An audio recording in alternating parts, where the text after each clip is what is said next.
Welcome to a conversation with Clear Mountain Eng and Chade Meng Tan. Meng, thank you so much for joining us and inviting us to your house. Thanks for having me, and thanks for letting me have you. So Meng, I was going to introduce you.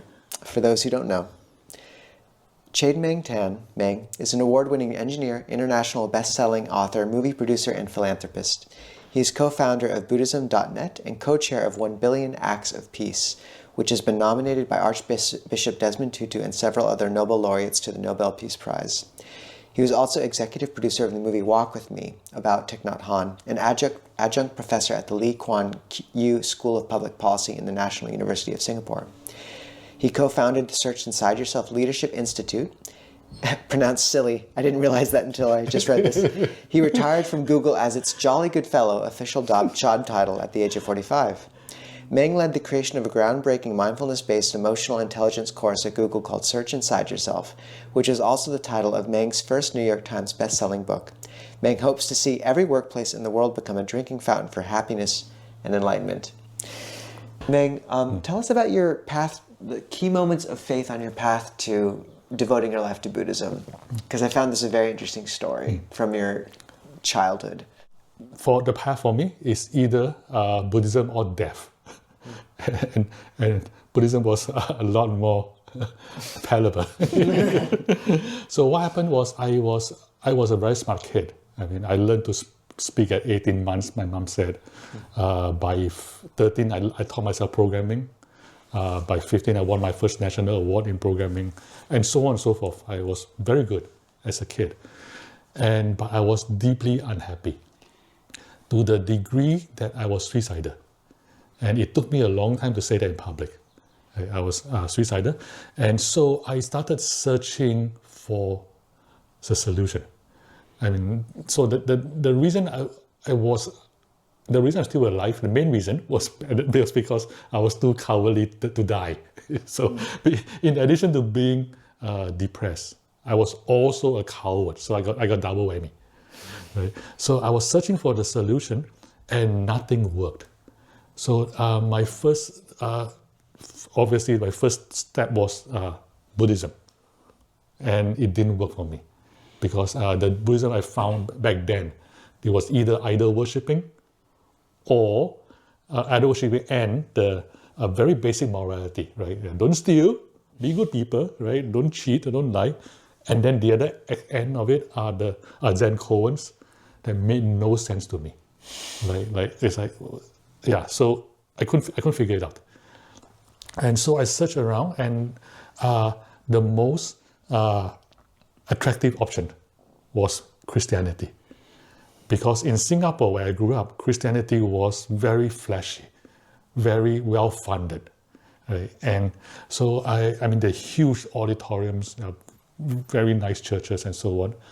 So, and by the way, I went to Catholic school. I mean, the school I went to was literally called Catholic High School. Right? It left nothing to imagination. You look at the label, you know what type of school is this. So I went to that school, and I thought I knew everything about Christianity. I was there to know, right? And then I was invited to a church, and just before I turned 21, and it was a Pentecostal church. And that was the first time ever I even knew the concept of Pentecostal Christianity. So I went, and I was really impressed because the pastor spoke like somebody who won the Toastmasters, right? And they're all good, right? And their music, and then during service, people speaking in tongue, and they were like touched, and then they were collapsing on the floor, crying. Whoa! I found it, Eureka! It's like nothing in this religious theology makes any sense to me, but I can come here every week and do that, and cry and relieve all my pain, go for 6 more days of crap, and I come back here on a Sunday. I can do this. I found a solution to suffering. That's what I told myself. And then by coincidence, I met Venerable Sangye Kadro the week after that, the week after that. So, and I was a bit rude. I asked her, I said, look, last week I went to church. I saw for myself how Christianity deals with suffering. What do you have in your Buddhism that deals with suffering? And she says, all of Buddhism is about dealing with suffering. So I had that moment. I call it the floodgates moment. Like somebody opened the floodgates and water just came rushing in. And I knew I was this close to whatever I was seeking. I didn't know how I know. I didn't know what it was, but I knew I was this close. And then the week after that, the same nun, Venerable Sangye Kadro, came to my university to give a talk. And then in the middle of a talk, there was one sentence. And the sentence she said was, it is all about cultivating the mind. And that moment, everything in my life suddenly made sense. Everything made sense. And I told myself, I said, from this moment on, right here, right now, I'm a Buddhist. And I never looked back. That was the best decision I've ever made in my life. And I'm going to learn that meditation stuff, no matter how hard it was. Wow. Yeah, and so that began my journey. And I said, never look back. That is very interesting. And I'm curious, chronologically, I think how most people will know you, certainly how I first heard about you was as the person who kind of created this search inside yourself curriculum, the silly curriculum at Google, which is, I thought it was hilarious. I thought it was wonderful, actually, that existed inside of Google. Subsequently learned that you were one of maybe like employee number 101 or something like that. 107, you're close. 107, okay. Almost 108, more right. Buddhist. That's right. But I'm curious how that fit in. I mean, your re-inspiration or inspiration in Buddhism and your work at Google, and how, this is a very large question, so feel free to take it whichever direction you want, how you then integrated your Buddhist inspiration, your Dharmic inspiration into your life at Google.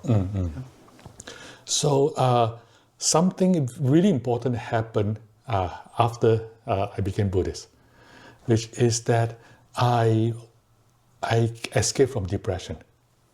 It was fascinating, right? So, I can tell you about my first meditation experience. Sure, please. Right. So, back then, in those days, the only place you can learn meditation was from Buddhist monks. You can't learn it from a secular. Right? So I went there, and then I remember being in the room with a Burmese master and with a translator, and I sat in the back of the room, and the master whispered something, and translator says, "Hey, Sayadaw say everybody sit for 1 hour." That was the instruction. Yeah, it wasn't easy, and I can tell you that I was the worst meditator on earth, in the world. Like, a lot of people say that I'm the worst meditator in the world, but I was literally the worst one because I could not breathe. I mean, how stupid do you have to be to not be able to breathe? Like this guy, this stupid. Look at him. Right? And the reason I couldn't breathe was because I was focusing too hard. Because the instructions given were focus on the breath. Now I can't breathe. And so what's the solution to that? Obviously, try harder. So that didn't work. And then it went on for months. It didn't work. Eventually, I decided to give up. But I already made a promise to myself. I'm a Buddhist, I'm going to learn this thing. And so the way I was giving up, I was just, for the next hour, I just sit there and do nothing. That's what I'm going to do. So I sat there and did nothing. And after about 5 minutes, I caught myself breathing. Whoa. And this was the first time I was able to breathe and still bring attention to the breath.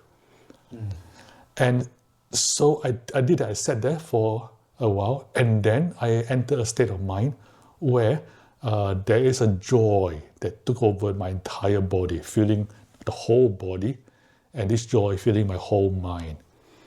And it lasted for 30 minutes, like unconditional joy just coming out of nowhere. And then I emerged from that, and I said, this is it. This is the solution. And in retrospect, I was right. I mean, there was piti and sukha. Maybe less piti, but there was sukha that was immersed in my whole body and mind. And later on, it became a skill. Right? And I had the experience, it disappeared. A few months later, it came back, it disappeared. And then, but it just kept time getting shorter and shorter in between. And afterward, it became a skill. And this is before you started working at Google? This is before. Okay. Yeah. So I went from the guy whose baseline happiness was depression to the guy whose baseline happiness was joy. I'm a jolly good fellow. I mean, you probably noticed it the moment we met, right? The jolliness. And that was how people perceive me in Google as well, right? So Larry Brilliant, you might have heard of her. Larry Brilliant says, I hosted him at Google. That was his first visit. I was his host. And then he made a comment. He says, if Meng is the very first person you meet at Google, it changes your entire perception of Google. But I never asked him which direction. I wasn't brave enough to ask him. Till this day, it remains a mystery. So I became a different person, the entirely different human being. And then I went to Google. I had a very successful career. I mean, I went to graduate school, and I had straight A's in graduate school in the US. I went to Google. I had a great career. And then on my third year at Google, 2003, I was taking a walk outside Google campus. Back then, when I say Google campus, I mean like two small buildings in the industrial park. I was taking a walk, and I knew what I wanted to do. Suddenly, I knew what I wanted to do for the rest of my life, which was to create the conditions for world peace in my lifetime. World peace in my lifetime. That's what I want to do for the rest of my life. And the thought that preceded that was exactly that realization that I'm no longer in pain. Because there was a point in my life I was constantly in pain. And now I'm constantly not in pain. Whoa. And I figured if this guy who doesn't know how to breathe, if this guy can do it, everybody can do it. And if everybody does it, it creates the conditions for world peace. And I want to do that in one lifetime, my lifetime. So that's where I started. The only question was how. And I figured it out, right? I figured out the way to do that is to scale inner peace, inner joy, and compassion worldwide. Say them again, the pieces. Scale, inner peace, inner joy, compassion. Done. And this thing there's a linear relationship, because inner peace creates inner joy creates compassion.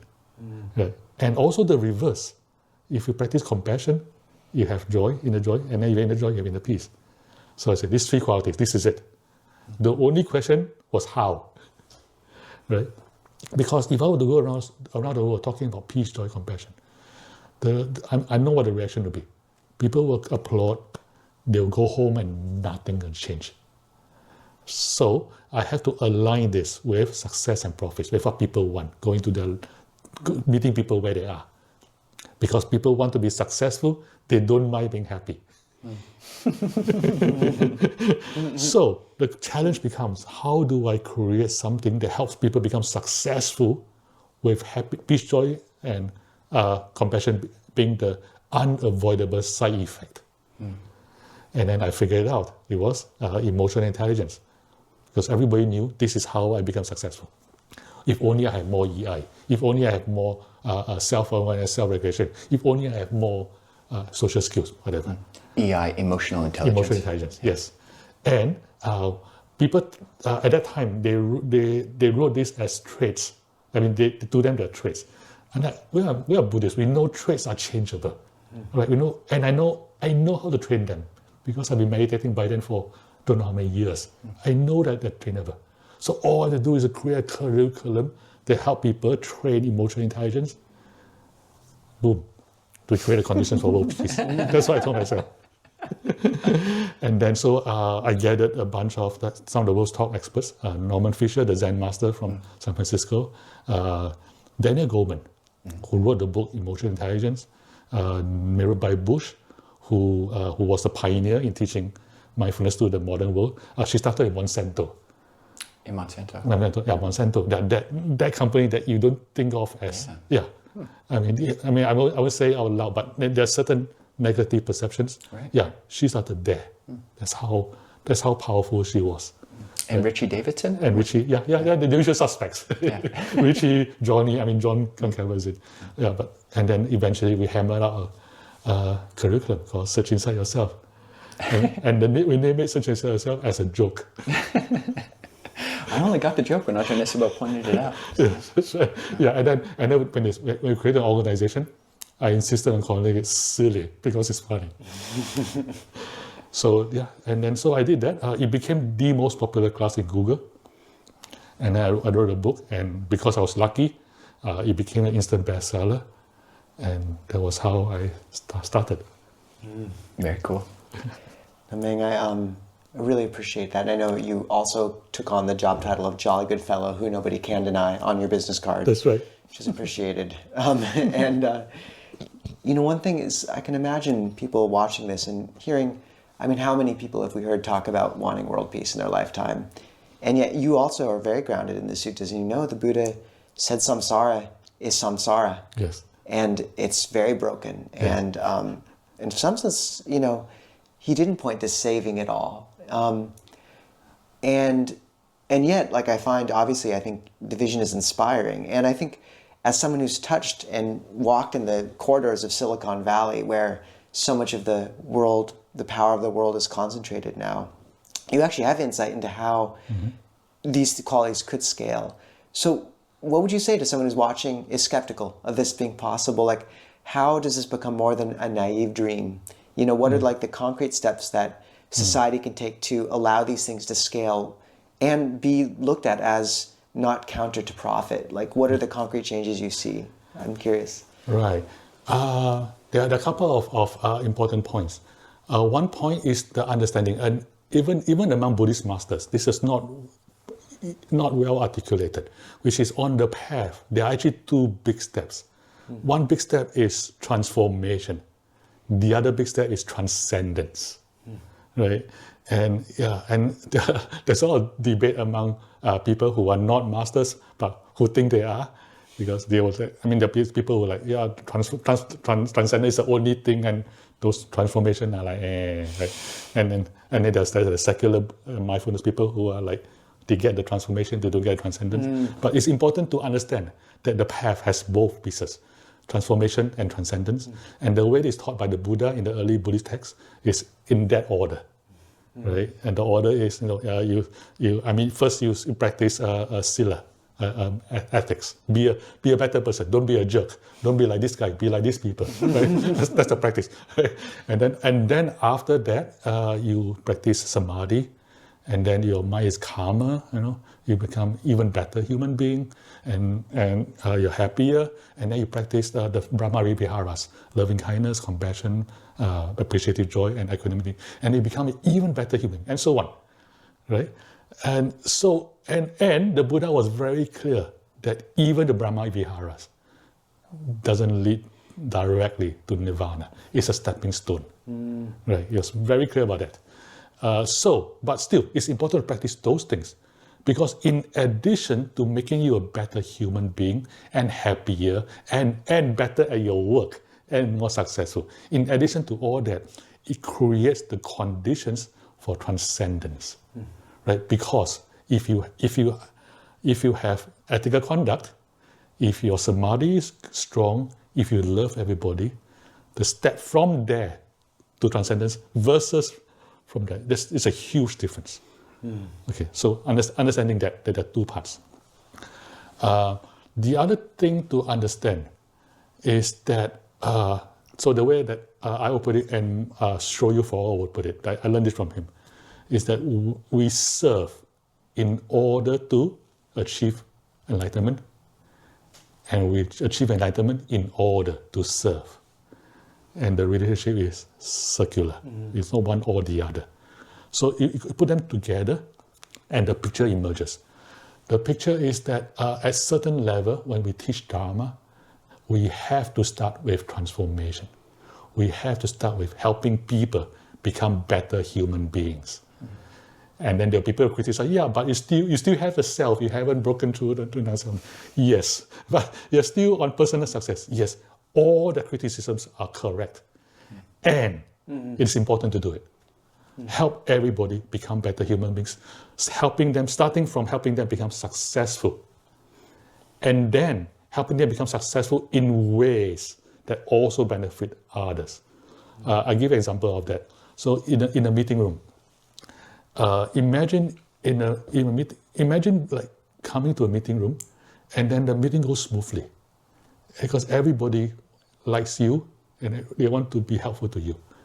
Why do they do that? Because day to day, every single day you walk past them, you practice loving kindness. You look at this person and say, oh, I wish Tom is happy. And then just continue walking. You don't even say anything. You do that day after day. Tom feels it. And then so when he comes to the meeting, you're still practicing that. He comes into the meeting room, he sits down, you think, I wish for Tom to be happy. Over time, they like you. They help you succeed. So you're successful, yay. And you learn. So you're successful and this is good for your karma. This is good, makes you a better person, makes you a better society. So we have to do that. And then in addition, not forgetting the transcendence part. So that's how I see it, right? And so that's why the things I did in order, the 3 books I did in order, Search Inside Yourself was entirely secular, entirely at the level of transformation, but hinting that maybe there's a bit more. I mean, and very pro-social. So for example, we emphasize a lot on loving kindness and compassion, which I think maybe other secular mindfulness doesn't emphasize enough. But we make sure to emphasize that. My second book is on joy. And I made sure to mention Sotapatti, stream entry, the deep jhanas, right? And so there's a hint.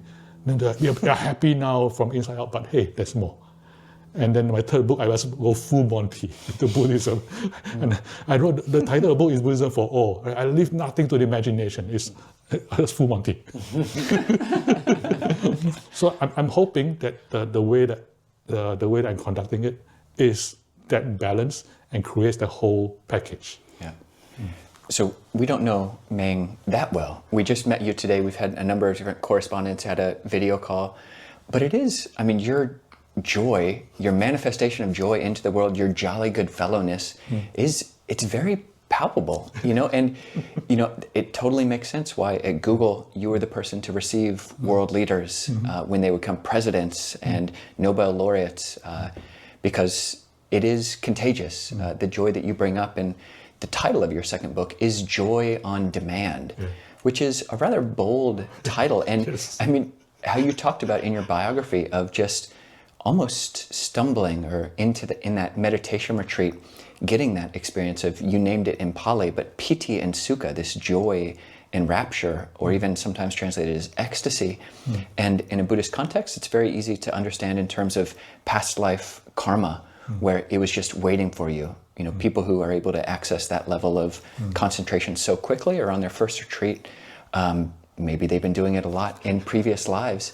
And I'm curious, how realistic is joy on demand? Certainly like meditative piti it's certainly not accessible to many people and not accessible to most a lot of the time.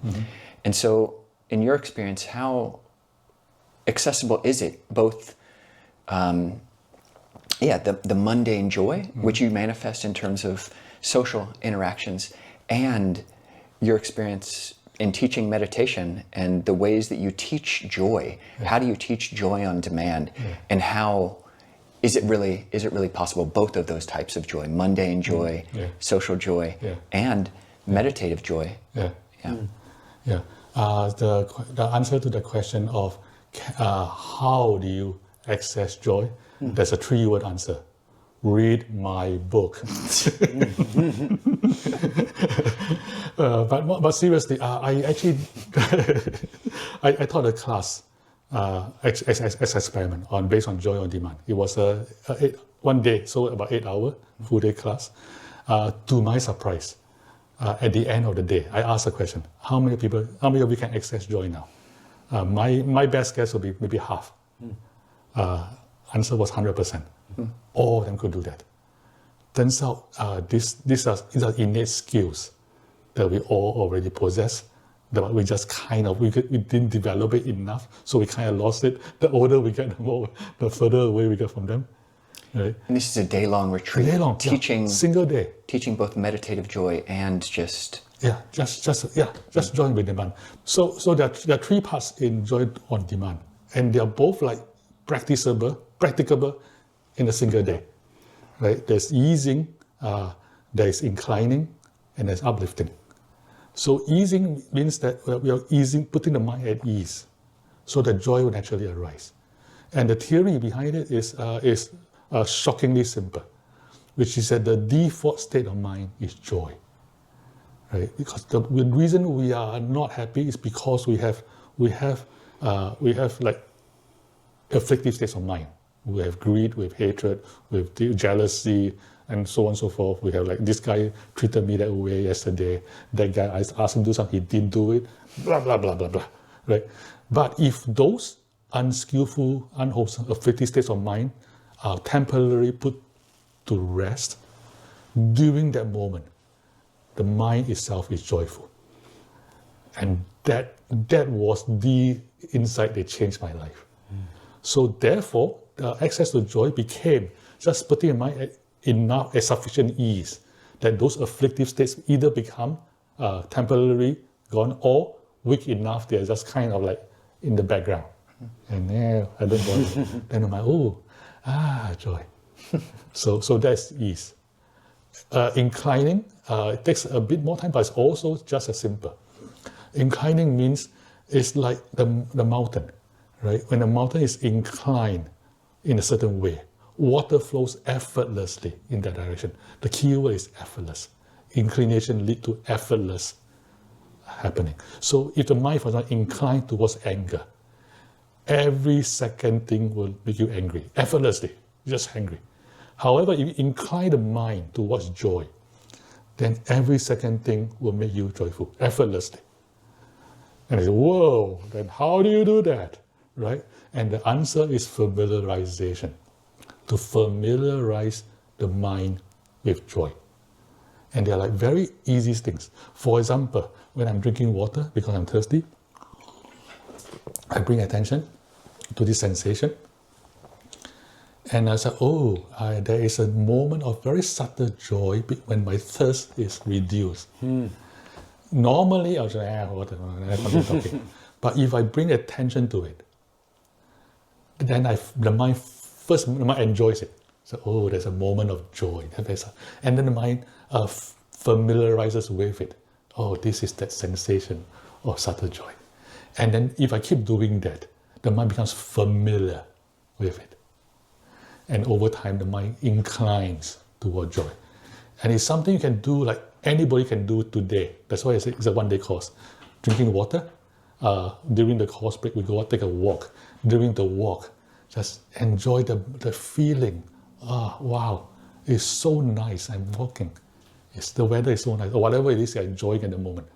And then through that, inclining. And long term, it's a very powerful effect. Long term, the things that are joyful become even more joyful. They double in joy. Why? Because you're there to attend to it. Because you say, this is delicious. But now it's like, this is delicious. Nothing changed. The only thing that changed was I'm paying attention. Double my joy for no cost. Zero cost, 0% APR.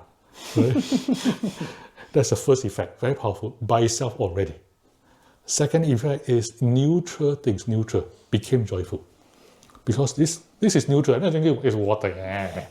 Right? It is good. tea. It's water. Your wife makes great tea. It's lemon It's lemon water. a little more. But usually for normal people, it's just water. But if you incline your mind towards joy, this is no longer just water. This is joyful. And then it leads you to other thought. There was a time in history when my grandmother was alive, so not that long ago, less than 100 years ago, where getting water was hard. They had to go to the community tap. They had to line up and they had to carry. And then before that, there was no community tap. They had to go to the community well. It was even harder. And so on and so forth. Just this alone. Right? And then I'm talking to you. I'm not even coughing. I'm not even having a sore throat. The lack of pain itself became joyful. I mean, in the old days, lack of pain, but now I'm not in pain. Whoa. Right? Yeah. And then the third effect, again, life-changing. The third effect is painful experiences become less painful because you can deal with them. It's something you can work. You keep saying that the way out is true, but true is hard. But if you have that inclination of mind, true is doable. So this is inclining. And the third is uplifting. Uplifting the mind, the joy. What does that even mean? Let's do a very simple experiment. I know you guys are experts, but let's do it anyway. There's only 3 of us. We just secretly identify one other person. You don't have to say who. And then let's bring the person in mind and think, I wish for this person to be happy. Okay, do it now.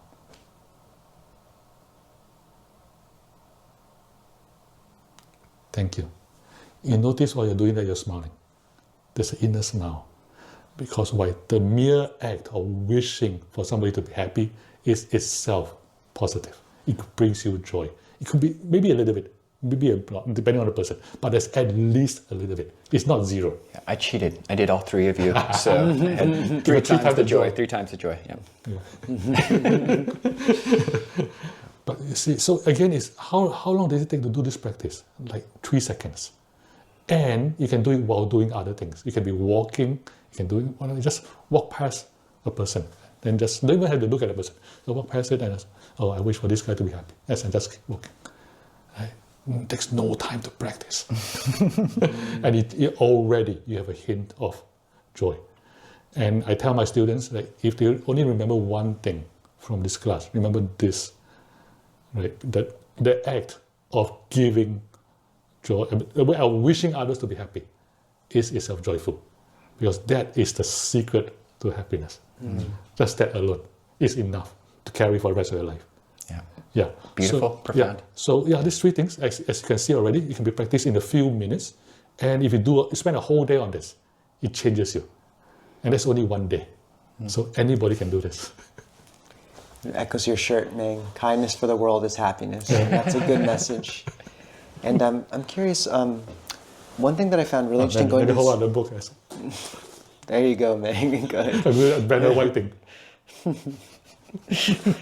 One thing I'm curious about is, you going into this interview, you've had these Buddhist roots and, love of the teaching, but you've also wandered through these realms, which we're interested in and fascinated by. And I'm curious, who are the 2 kind of world or business leaders you've met who've most surprised you with their spiritual depth?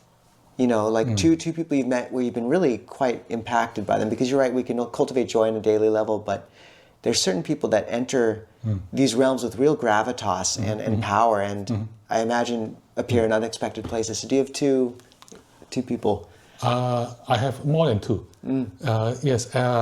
Unfortunately, I had to cheat a little bit, because by the time I met them, I was already sold. So, I think the thing about Dharma, the word Dharma, is important to understand that Dharma is not exclusively Buddhist. It's not exclusively Buddhism. Dharma means universal law. Like universal law specifically of what is suffering and how to get out of suffering. So anywhere where they do that, there is Dharma. So Dharma is in every religion. Yes. And I kind of learned that through meeting those people. And I think one of the first, I can't remember exactly which one, but I give you 2 or 3. One of them was Brother David.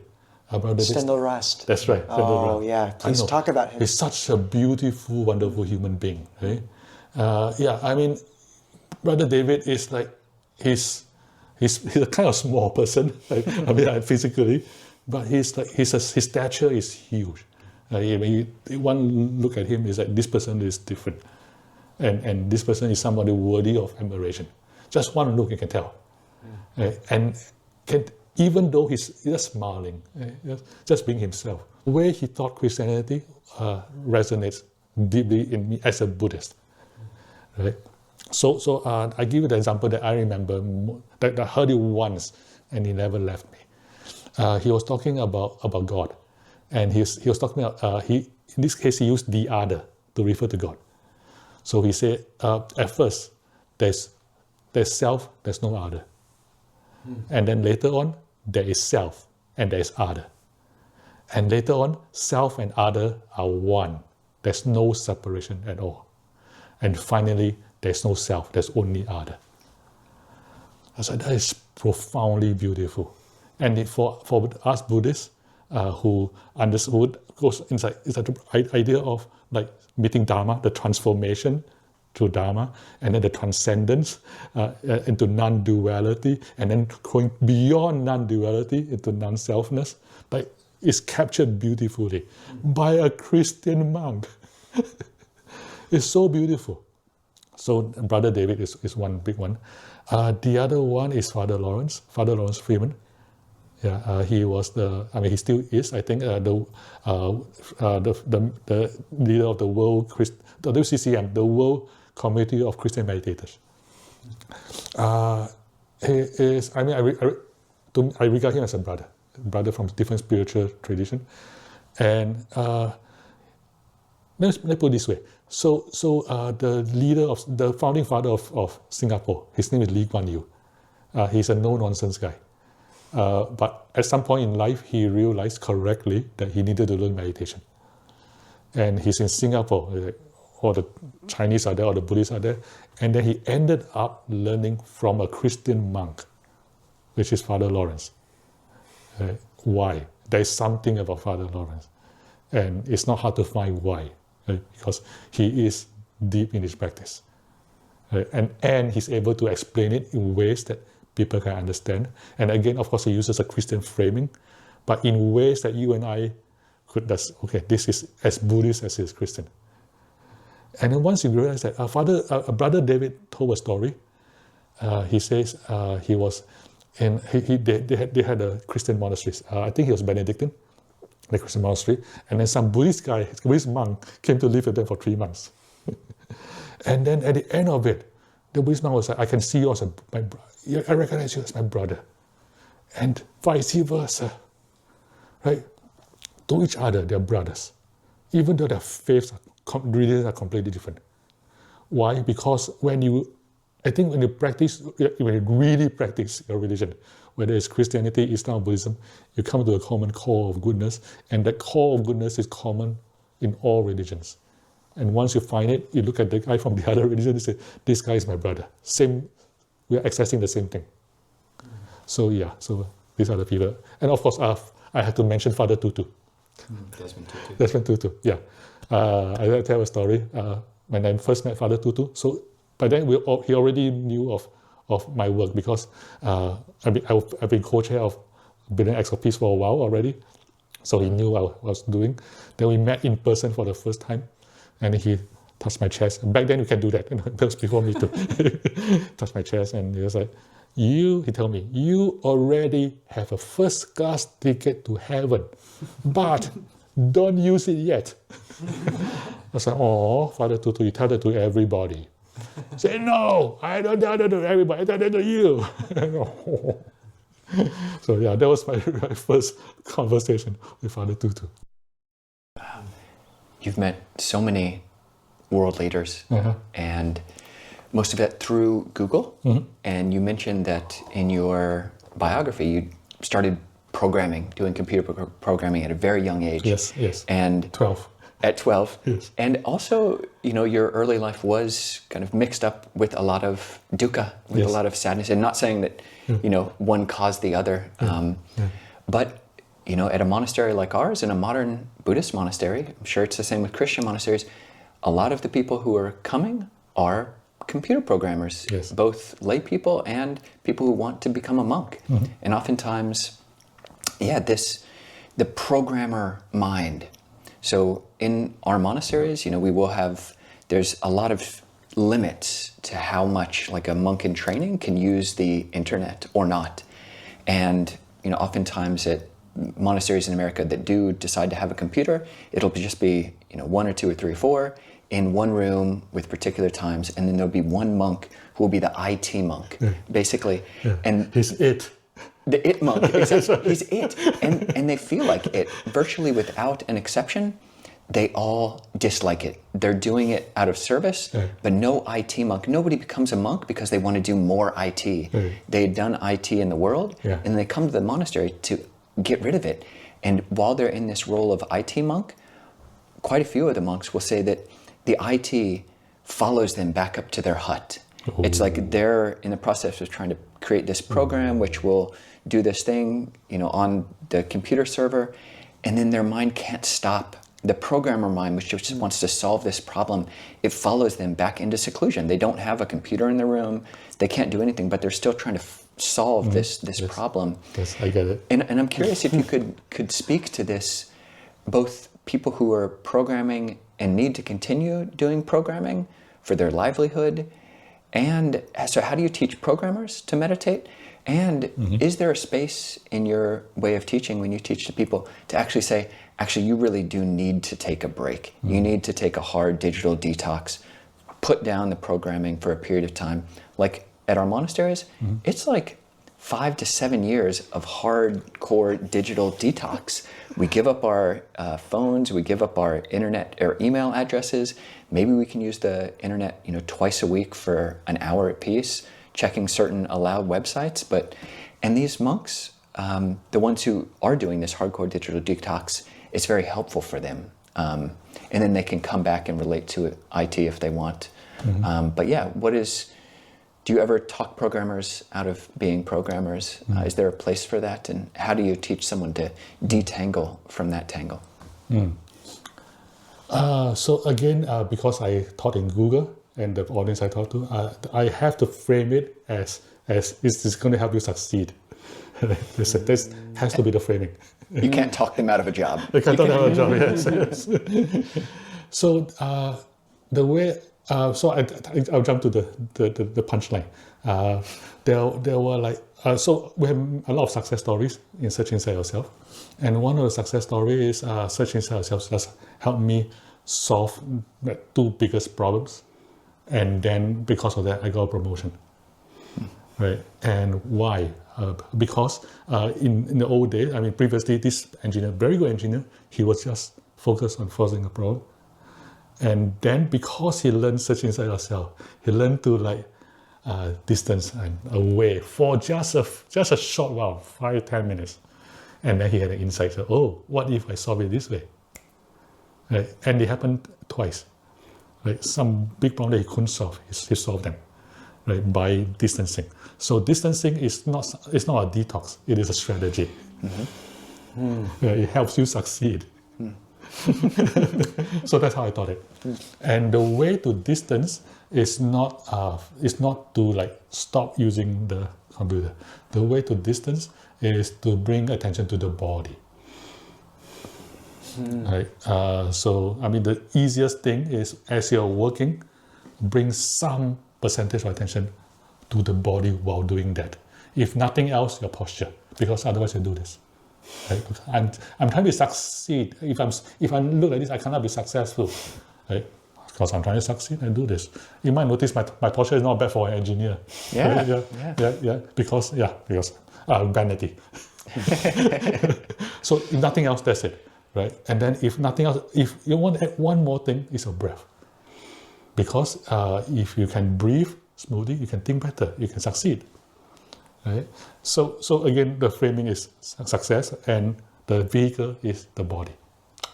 And then maybe body and breath, and through doing that, you don't need detox. You eventually learn the skill to come in or out. Reminds me of the Eureka moment where that one Greek philosopher took a bath and just ran naked down the street, which I hope you have not yet done. Full Monty. That's right, full Monty. That's right. I've done one of the 2.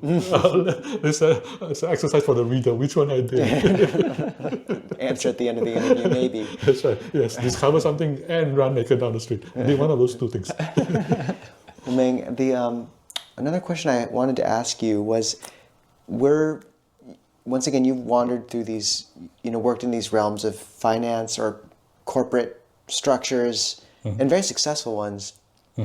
As kind of monks stepping into this whole realm of founding a monastery, which is a massive enterprise with the scope of what the monastery might become, we've seen a lot of monastics sort of have to become somewhat real estate developers, just give a lot of their time and energy to building a hall, 4 years of their life to overseeing that one thing.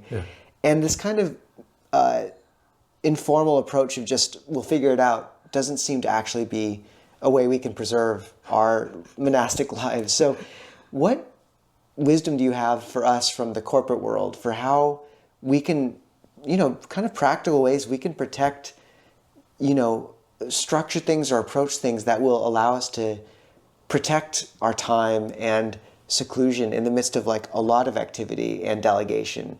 Yeah, what kind of advice do you have for us or thoughts? Specifically, which part is the most difficult? Having to answer constant demands for decisions, and the difficulty with delegating effectively at a really, at a level that really would allow us to still have input in something, but not have to constantly attend to it. Yeah. So where's the balance? How to get there? Yeah. Yeah. I have a suggestion, and Please. may or may not work for you. So for me, the thing I try very hard to do is to be lazy. I say that out loud. I'm trying very hard to be lazy. Sometimes people have stuff for me to do. I say, look, I'm trying to be lazy. This is not helping. so if that's something if that language is useful for you, that's all you can say. I like it. Yeah. So being lazy is one. The other thing that will work really well for me is so give me time to approve. I mean, give me reasonable time. However, if I don't say no, then the answer is always yes. Yeah, and that's very helpful. So Empower people. Empower people. Yeah. I mean, sometimes you have to say no. Sometimes no. Don't implement that. That's a bad idea. And but most of the time I don't have to answer because the assumed answer is yes, and that assumption is correct. And a lot of time, about half the time, I don't even have time to like look at the because there's a thread. The two people discussing over email or something, and then at the end, Meng, can please approve, and I just quickly like look at let's ignore it because the deal is in 2 days if I don't say anything, it's approved. Right? So that's one way, and there are exceptions. So there are certain things I say, okay, this particular thing. So for us, it's the website itself. Structure changes to the website. The rules are reversed. If I don't say no, if I don't say yes, it's a no. So you can and carve out exceptions. That's very helpful. Yeah. So these are the three things. Be lazy. I mean, strive to be lazy. Openly say out loud, I'm striving to be lazy, and be serious about it. And if anything needs approval, it is yes, unless I say no. Yeah. And there's a time limit. If you don't hear from it in 3 days or whatever you decide, 3 days, they'll do it, and then you don't get to scold them because you approved it with a silence. I mean, it's in the sutta. The Buddha consented with silence. You did that. I like that. That's helpful. Yeah. I'm curious for yourself, for people who have this, who are professional programmers, and who are really wanting to finding that if they do have some level of connectivity, like if you're sitting right here and your phone is in your pocket and you're someone who likes to think, you're someone who solves problems really well, you're someone who comes up with creative questions and creative answers, and say you're wanting to cultivate the skill which you have talked about tapping into and teaching others of, like jhanic bliss or the bliss of meditation, does not come from Googling out. That's right. Or even the option of Googling out, but it's just so easy these days. If I'm sitting and meditating and a fascinating to me at the moment question comes up, I can just say, hey Google, what is the capital of Tunisia or whatever? That wasn't that interesting, it's Tunisia. but it comes up. That's hilarious. Exactly. Well, we need you. Good, you can answer yourself. But how do you advise people or yourself to keep devices at a limit? I noticed that when I said, hey Google, 5 devices didn't say, what do you need, Kofi Lo? So there's some level of limit, but there has to be a place for that. And how do you advise people in that direction? So as usual, I tell you what I do, and the caveat that may or may not work for most people. The first thing I do, so when I'm in meditation, and then the interesting and useful thought comes, like this, like you say, like, oh, I just figured out a way to solve this problem. Yeah. First thing I do is, is this important? I mean, capital of Tunisia, is this important that I never find it? It's not important, I let it go. Yeah. So that's the first question, is it important? And that filters out a lot, because a lot of the thoughts are not important. And then if it's important, will I forget it? I'm going to trust myself to not forget this. Okay, so I just let it go. I know you will come back when I get out, and maybe not today, but tomorrow you'll come back. I'm fairly sure.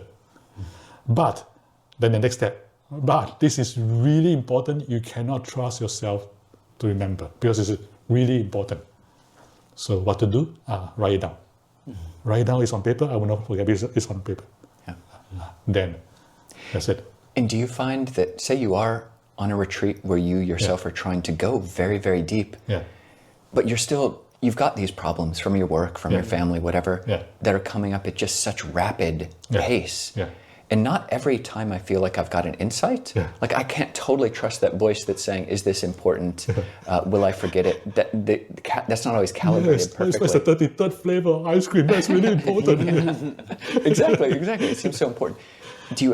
Is there a space for, even pushing the notebook away? Okay. Yeah. Yes, and if the problem, so it's skillfulness. I'm a problem solver. Yeah, not a purist, which is why my methods may not work for some people. And so I find that as a problem solver, if I don't do that, that thing stays in my mind. So this is like, I write it down, it's no longer there.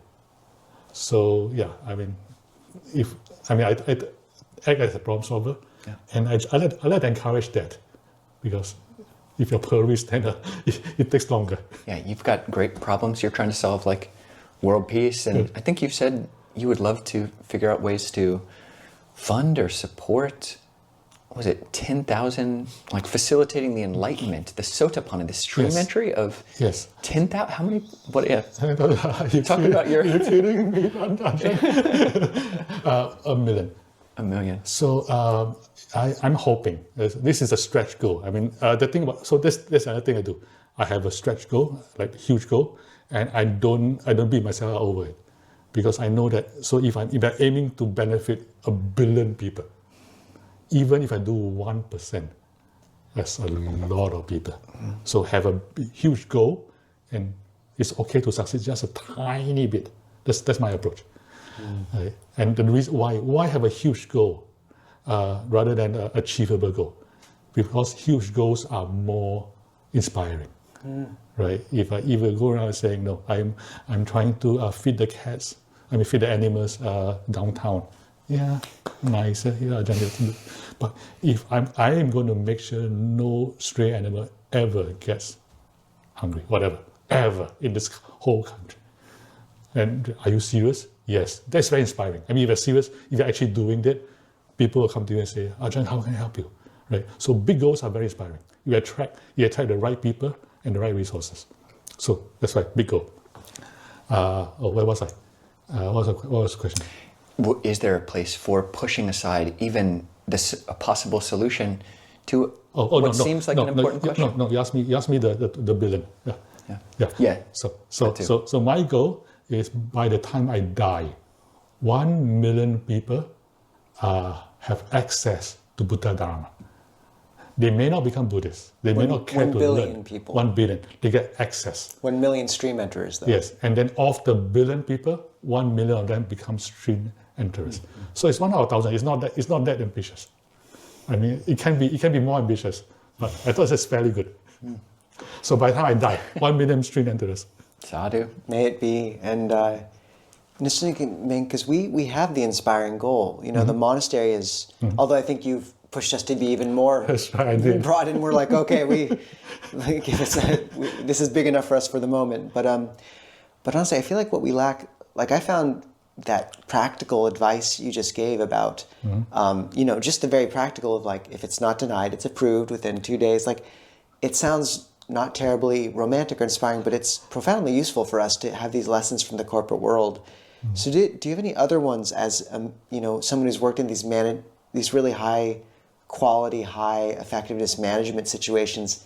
Any other kind of thoughts for us about about ways that have been skillful means for you or those you've known who've been really effective leaders for delegating or empowering one's, those working around one? It depends on the pain points, which is why I asked you previously, what is the difficult part? So what are the pain points? The sense of feeling like we have to do a lot of things ourselves, and then the difficulty in like effectively delegating. It takes a lot of work to get someone on the same page. Yes. And then there's just the fact of letting it go and then having someone feel empowered alongside the responsibility they're taking on. So like, effectively delegating large amounts, effectively not being kind of overwhelmed even as the nexus of those different points. Right. I'll share two thoughts that are closely related to each other. The first thought is let things fail. Let things fail. Yeah. So the reason it's so hard to delegate is because if you do that, somebody will screw something up. There's probably something close to 100% probability that somebody will over time screw something up, right? And that's why it's hard for you to delegate. It's hard for you to let go. So the solution is to let things get screwed up. But then the choice you make is to figure out what to allow to be screwed up. So you set perimeters, which is why I said earlier, like everything's approved, and unless you accept this thing. This thing is really important. For example, like, I don't know, I'm just putting the foundation. The foundation for the building has to be done right. And I'm the civil engineer. I know how to do. I know what is important. So it's no unless I prove it. But everything else, you guys decide. Like the decoration, whatever. You come one day and you say like they put like pink lanterns or whatever. Who did this? So Timmy did this. Timmy, why do you do this? Jen, you approved it. I did? Yeah, you didn't say no. So that will happen. Right?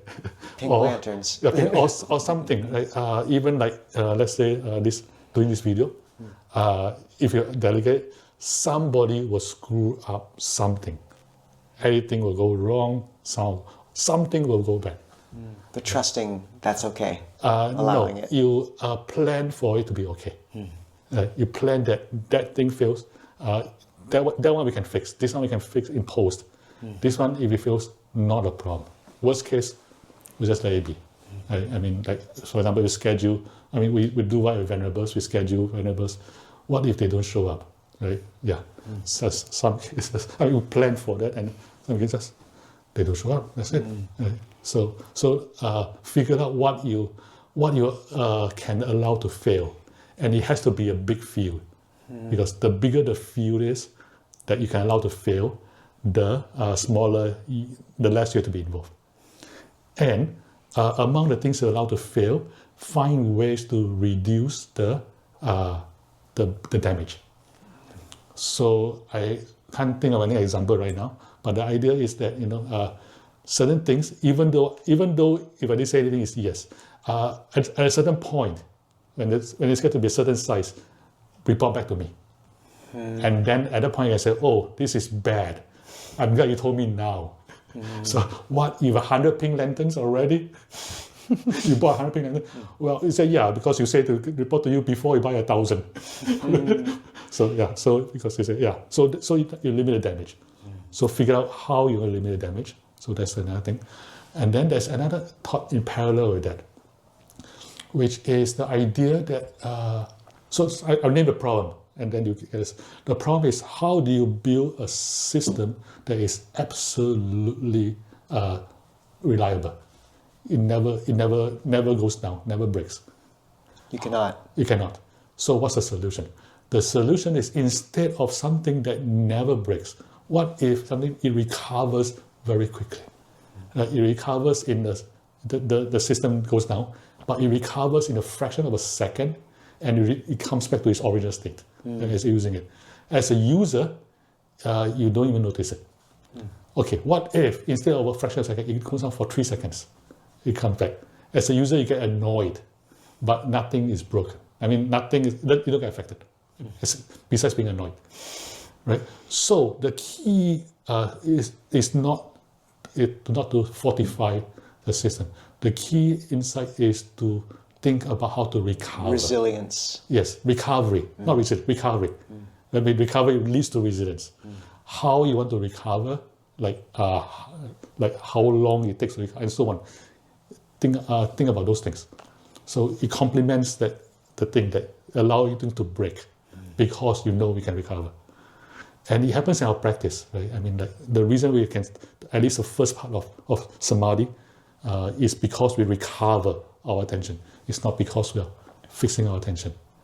And then deeper on in our practice, it's like, for me, for example, it's like no matter how bad things are, I get sad, I get whatever, I cry, I know that in 6 hours' time I'll be fine, because that is the current depth of my practice. I know I can recover. So recovery is a really important word in the practice and in management. I remember a story of a Aikido master, and his student says, "You never fall, you never slip." And he says, I always fall. "I always fall, I just recover so quickly you don't see it." That's right, yeah. Thank you, Meng. That was very helpful, actually. Ajahn, do you have another question? No, just want to thank you, Meng. Our teacher, Ajahn Chah, talks about how just recognizing that the cup is already broken, and Google's already broken, Clear Mountain's already broken, and figuring out how to stay on our feet and get back on our feet. So it's been great meeting you, great talking with you, and hope to meet you again sometime. Oh. And it's just that metric of like not fortifying the system. I feel like, because that motion, you're right, it would be so easy to kind of crystallize the heart and crust it over. Yes. And something about like keeping it open, flexible, soft is very mudu and dharmic. There's a combination, right? I mean, it's like, again, as an engineer, it's the cost of. So, for example, like you notice, when you came in, you notice I locked my door. So it's like, no, I mean, but a thief can just break the lock. Yes, but it's better than not locking my door, and it cost me nothing. So what's the cost of the next level of fortification versus the cost of recovery? So that's how a manager would think. So it's like that. Like you say, if the cost of fortifying the heart is to make my heart hard, that's not worth the cost. Then it's slightly fortifies. Be aware that some people are jerks. There's a little bit of that. Don't trust everything you say, and be open to them. So and knowing that even when it hurts me, I can recover. Thank you, Meng.